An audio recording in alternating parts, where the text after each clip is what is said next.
আসসালামু আলাইকুম। ব্লেন্ডার মেশিনের সাথে জার আটকে গেছে। তো কী কারণে আটকে গেল তা আমরা অনুসন্ধান করব এবং খোলার চেষ্টা করব। দেখেন আমি ব্লেন্ডারের সাথে যে জার রয়েছে তা আনলক করার চেষ্টা করছি। এই যে ঘুরিয়ে আনলক করছি, কিন্তু খুলছে না। তো এ ধরনের ব্লেন্ডারের সাথে বা ব্লেন্ডার মেশিনের সাথে গ্রুপ থাকে। ওই গ্রুপের ভিতরে জারের যে সকেট বা বেজ রয়েছে তার গ্রুপ ঢুকিয়ে লক করে দিতে হয় এবং এরপরেই ব্লেন্ডার করা যায়।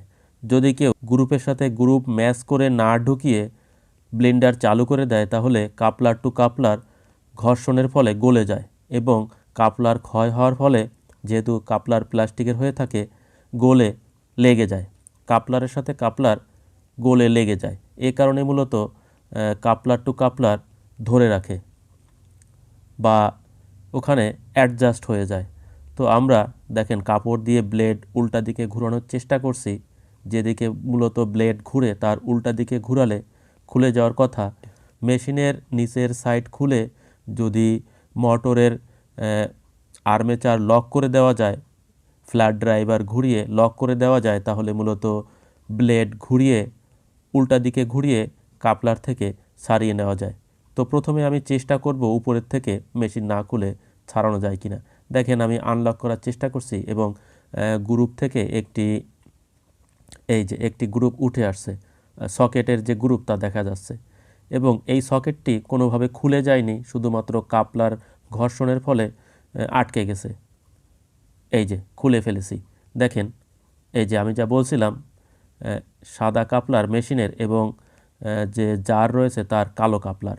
এই যে কাপলার ক্ষয় হয়ে গেছে, অর্থাৎ কোনোভাবে এটা অ্যাডজাস্ট না করে বা মেশিনের সাথে লক না করে চালু করা হয়েছিল, ফলে এই কাপলারের যে দাঁতগুলো দেখতে পাচ্ছেন, এই যে বারগুলো, এগুলো এই কাপলারের সাথে, মেশিনের কাপলারের সাথে অ্যাডজাস্ট হয়নি বা টাইট হয়নি।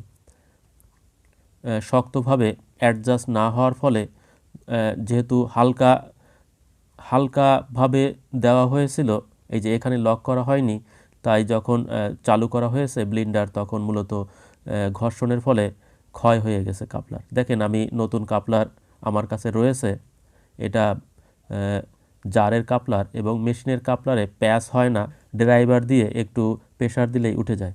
এবং কাপলার কিভাবে খুলতে হবে আমি অনেক ভিডিওতে দেখিয়েছি। একটি কাপড় দিয়ে ব্লেড ধরতে হবে এবং উল্টা দিকে কাপলার ঘোরাতে হবে।